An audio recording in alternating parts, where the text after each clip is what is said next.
Eis a primeira representação de um índio do Brasil na arte ocidental. Só por isto, esta pintura do início do século XVI tem lugar garantido na história da arte universal. Grão Vasco e alguns colaboradores pintam este conjunto em 1501. Pedro Álvares Cabral acabara de chegar ao Brasil, um período fantástico que transformou a vida e o imaginário europeus. Vai querer saber mais? Venha connosco nesta visita guiada.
Esta tábua do Grão Vasco apresenta o primeiro índio do Brasil da história da arte ocidental. É a primeira vez que é representado um índio, mas o índio, que aparece aqui como um dos reis magos, é um negro. O que, de facto, desde logo testemunha que o Grão Vasco nunca tinha visto um índio, não era possível tê-lo visto, também em 1502, não é? De facto, há uma coincidência cronológica, desde logo, entre o achamento do Brasil e o início da execução deste retábulo. A intenção era representar um índio do Brasil, justamente, porque esta iconografia, a iconografia da adoração dos Reis Magos, tem uma tradição fortíssima na história da Igreja, ou seja, é uma iconografia profundamente consolidada já no século XVI. E codificada, não é? E codificada. Cada rei representava as três partes do mundo e as três idades do homem. Ou seja, cada um dos reis magos, e segundo o Evangelho de São Mateus, que é o único evangelista que refere à adoração dos magos, portanto, no contexto do Novo Testamento, a informação é muito omissa, não diz quantos eram, nem a sua proveniência, portanto, não se reporta a essa codificação de que falávamos. Mas os evangelhos apócrifos, posteriores, portanto, designadamente um texto siríaco traduzido no século VI, Evangelho Arménio da Infância, diz que os três reis magos representavam cada um continente ou uma parte do mundo. Então, Melchior, o mais velho, representava, ou seria o rei dos persas. Gaspar, o rei dos árabes. E, finalmente, Baltasar, o rei dos índios, mas dos índios da Índia, não exatamente dos índios do Brasil. Ora, este retábulo começou a ser feito por volta de 1501, 1502. E, portanto, há aqui uma coincidência cronológica entre o achamento do Brasil e a célebre carta de Pero Vaz de Caminha ao rei Dom Manuel I de Portugal, dando conta desse achamento e de uma visão dos habitantes desse novo mundo.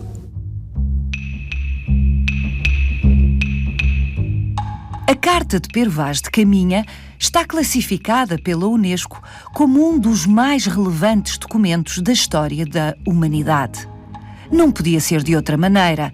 Datada do dia 1 de maio do ano de 1500, a carta descreve ao rei de Portugal, Dom Manuel I, o que viu o seu autor, Pero Vaz de Caminha, a partir do momento em que a armada de Álvares Cabral as suas terras do Brasil e nelas acostou. Vaz de Caminha fora enviado na armada de Pedro Álvares Cabral com essa precisa incumbência: contar ao rei tudo o que observasse no Novo Mundo. O texto que resultou dessa encomenda é o único, pelo que descreve e pela forma belíssima como descreve. 3 séculos antes de Rousseau ter teorizado sobre o mito do bom selvagem, Pero Vaz de Caminha espanta-se e encanta-se com a inocência e a docilidade dos índios do Brasil. A feição deles é serem pardos, um tanto avermelhados, de bons rostos e bons narizes, bem feitos. Andam nus, sem cobertura alguma. Nem fazem mais caso de encobrir suas vergonhas do que de mostrar a cara. Acerca disso, são de grande inocência. Os cabelos deles são corredios, e um deles trazia por baixo da solapa, de fonte a fonte, na parte de trás, uma espécie de cabeleira de penas de ave amarela, muito basta e muito cerrada, que lhe cobria o toutiço e as orelhas. A Carta de Pero Vaz de Caminha testemunha de forma magistral o encontro que transformaria para sempre o mundo.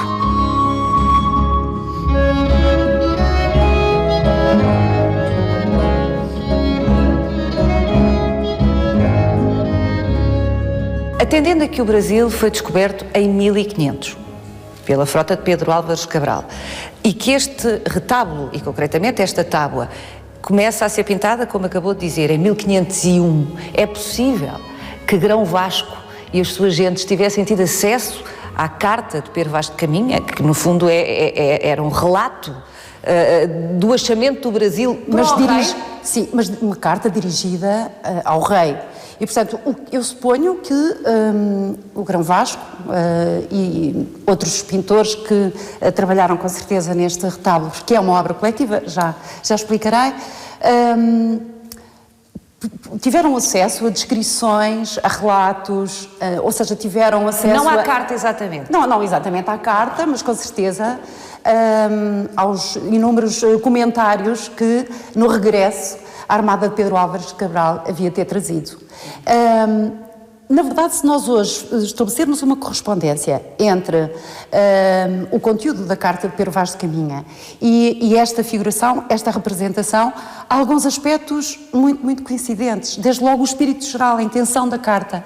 A Carta traça uma visão edénica do novo mundo, o homem a viver numa comunhão profunda com a natureza, uma natureza absolutamente fabulosa, extraordinariamente pródiga, de água doce e clima ameno, e sobretudo esta noção de que este homem primitivo, o índio do Brasil, tem uma predisposição natural, o bom selvagem tem uma predisposição natural para o cristianismo. E, portanto, a ideia que está aqui, sobretudo representada nesta adoração dos magos, é a possibilidade de evangelização dos povos recentemente descobertos. Nós olhamos para esta figuração e percebemos que, em primeiro lugar, o pintor nunca viu exatamente um índio, mas os adereços, e repare que se misturam aqui convenções ocidentais com exotismos, com novidades.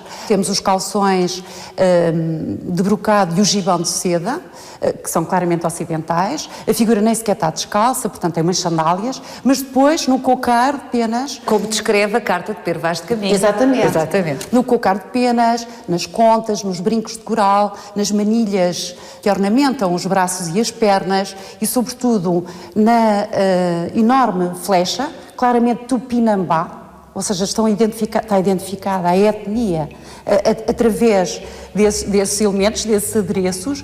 Nós percebemos que, na verdade, há aqui um desejo de representar o índio.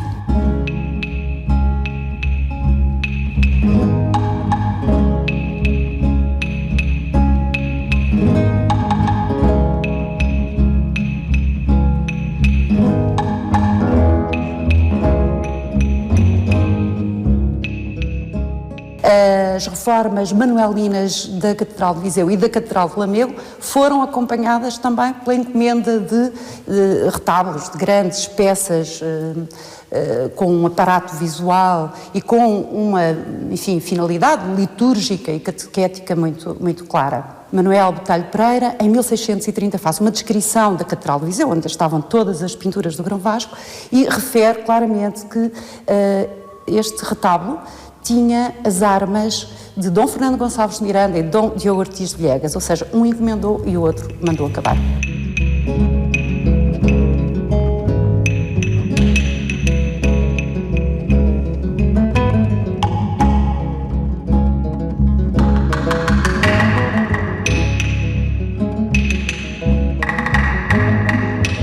Eis um tempo fabuloso, este em que o Grão Vasco e os seus contemporâneos viveram, o tempo de Dom Manuel I de Portugal, o tempo da partida das descobertas, é a aurora deste processo todo que transformou o mundo. Em 1493, Cristóvão Colombo, pela sua própria mão, portanto em textos que depois foram sucessivamente impressos e traduzidos, dizia que não encontrou nas ilhas que visitou as monstruosidades humanas que era expectável encontrar. Ou seja, é sobretudo também a descoberta da unidade, apesar da diversidade. Ou seja, o homem percebe que não há, bestialidades, monstruosidades a habitar a superfície da Terra. Que o outro é semelhante. É semelhante a si próprio, exato.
O Renascimento é fundamentalmente a descoberta do mundo visível e a descoberta de si próprio, do homem como centro desse universo. E, portanto, há uma nova visão do mundo que requer à pintura, evidentemente, novas respostas.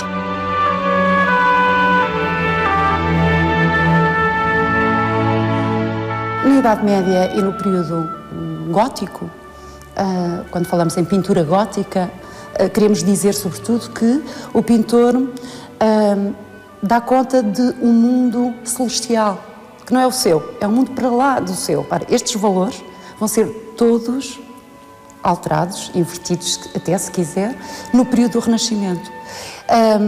As figuras têm agora uma presença volumetricamente assumida. São tratadas, são trabalhadas a partir da observação de modelos, ou seja, do mundo sensível. E a paisagem, os cenários, sejam arquitetura, sejam fundos paisagísticos, são tratados com um realismo descritivo que, por vezes, fazem sentir ao espectador as próprias texturas, a substância mais ínfima das coisas. É a conquista do realismo e o binómio imagem-realidade que ativa fundamentalmente as respostas da pintura e dos pintores. Esta não é, apesar de tudo, considerada uma das pinturas de referência do Grão Vasco. Desde logo porque não é obra exclusiva do grande Vasco, não, assim conhecida em vida já, não é? Não, é uma obra coletiva. Quando nós observamos este conjunto de obras, torna-se muito clara a desigualdade, uma espécie de desnível artístico De tábua para tábua. De tábua para tábua. Tábuas, porque à época ainda não existiam telas. Exato. Pode parecer estranho, não é? É pintura sobre tábua. Pintura sobre tábua. Daí estarmos a referir tábuas, porque de facto isto não é tela, é madeira por trás, direta. E portanto era um trabalho extremamente demorado para ser feito apenas por um pintor. Por outro lado, a consciência da autoria artística não é ainda típica deste período. O Grão Vasco vai fazê-lo mais Exato, tarde. vai fazê-lo mais tarde. Não muito mais tarde, mas vamos deixar passar aqui cerca de 15 anos para que a sua primeira assinatura surja numa obra, claramente da sua autoria. Essa dimensão coletiva é perceptível num primeiro olhar, mas depois encontra-se em cada painel e, sobretudo, na grande diferença entre painéis. Por exemplo, esta Natividade tem esta extraordinária relação, oferece-nos esta extraordinária relação entre o perto e o longe, mas se compararmos a qualidade, enfim, técnica, as próprias arquiteturas desta Natividade com outros painéis da série, por exemplo, a Última Ceia, que tem um enquadramento arquitetónico extremamente pobre e mal executado, veja-se a falta de qualidade artística ou de habilidade técnica na representação das arquiteturas de fundo daquela Última Ceia. Até falta... Até falta uma portada do lado direito. Ou então esta incorreção da perspectiva arquitetónica que enquadra o Pentecostes. São claramente dois painéis da fiada superior, isso não é inocente. Estas tábuas eram distribuídas pelos pintores mais competentes e à medida que se subia, os pintores, se calhar, eram mais novatos. É isso? Também é absolutamente legítima essa observação. Evidentemente é necessário entrar no universo deste período, no sentido em que as imagens eram extremamente raras, os espelhos eram extremamente raros e, portanto... Os próprios espelhos. Exato, eram objetos extremamente raros. Portanto, esta pintura não podia deixar de, à luz deste binómio imagem-realidade, ter um efeito absolutamente espantoso.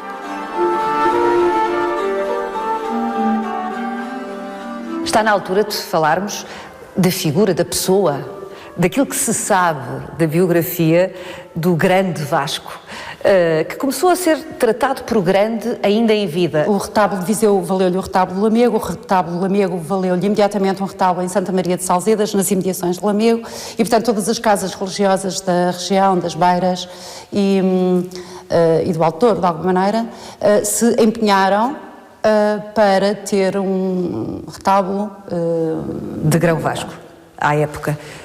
Vamos ver uma peça de Grão Vasco, outro retábulo, noutro formato, que é 25 anos, mais ou menos, posterior a este Lamego, São Pedro, ao centro. O que levanta sempre a questão de saber, não sei, a Dalila, a investigadora mor sobre estas matérias, dirá se há alguma possibilidade deste rosto aqui retratado ser o do próprio Grão Vasco. Hoje, o São Pedro é, sem dúvida, o grande ícone da trajetória artística do Grão Vasco. É também um ícone da cidade, é o ícone do museu. Da cidade de Viseu? Exato. Do Museu Grão Vasco? Exato.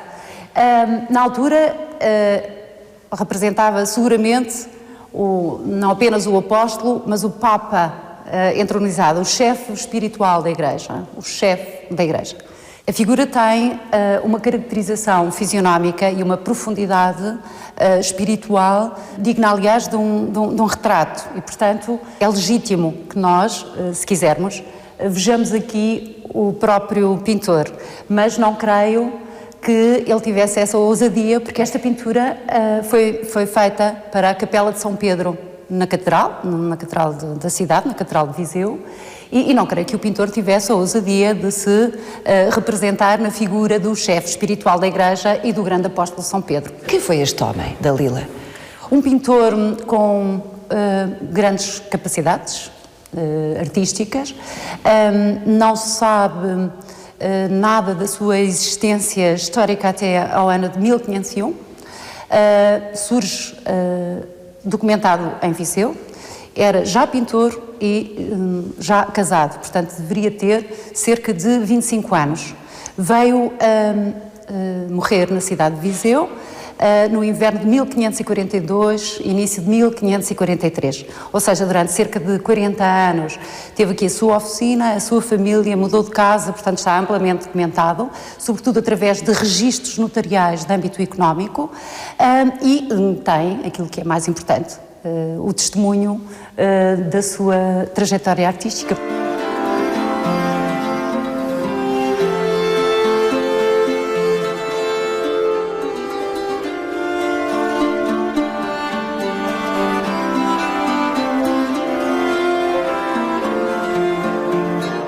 Comparativamente à ausência de informações relativas aos pintores deste tempo, à medida que há uma consciência acerca da importância, do valor do património nacional e, portanto, a identificação de pinturas nas diversas igrejas e conventos de norte a sul do país, associavam-se à única referência que desses tempos vinha, o Grão Vasco. E, portanto, o Grão Vasco transforma-se numa espécie de pintor-herói, transforma-se também numa espécie de categoria da história, ou seja, era o autor da pintura a que se reconhecia qualidade, sobretudo pintura feita sobre madeira, de Vasco Fernandes, começa a ser referido como Grande Vasco. Uma pintura religiosa do século XVI, ou daquela época, era igual a Grão Vasco. Exato.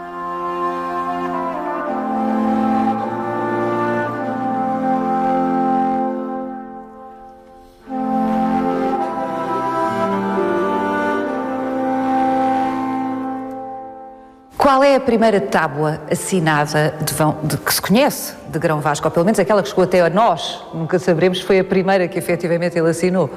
É um tríptico proveniente das imediações da cidade de Viseu, do mosteiro franciscano de Orgens, que representa uma lamentação sobre o corpo de Cristo, ladeada por dois santos franciscanos. A assinatura do pintor surge aqui aos pés do Cristo morto. Hoje o painel está extremamente desgastado, mas a assinatura tinha relevo e era dourada. Talvez o pintor quisesse fazer-se lembrar na oração dos fiéis, dos espectadores.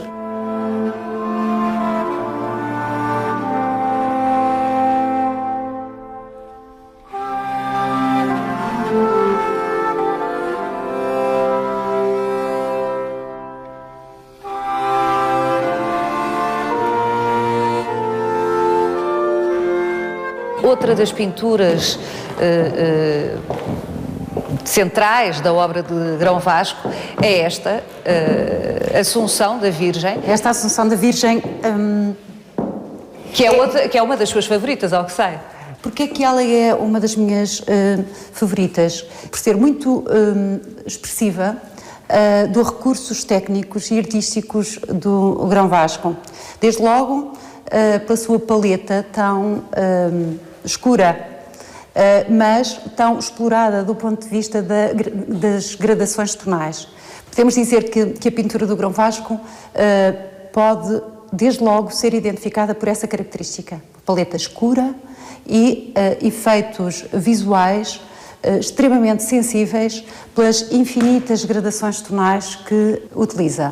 Certos pormenores de dimensão quase poética, como os panejamentos de uma plasticidade inigualável, mas também esta capacidade de, mesmo sem fundos de paisagem ou sem arquiteturas, conseguir traduzir a profundidade espacial. Mas, evidentemente, há pinturas cujo nível de execução técnica, por um lado, e cuja qualidade poética faz com que tenham um lugar especial. A Anunciação do Retábulo de Lamego é seguramente uma das suas melhores pinturas. Pela dimensão poética da figuração, mas sobretudo também pelas inúmeras referências que vão desde das figurações do primeiro plano ao nível do anjo e da Virgem, à parede do fundo. Portanto, há uma densidade de referentes históricos, simbólicos e poéticos que transforma essa pintura num caso muito particular. Devo até dizer que a considero uma das melhores pinturas da primeira década do século XVI em termos absolutos.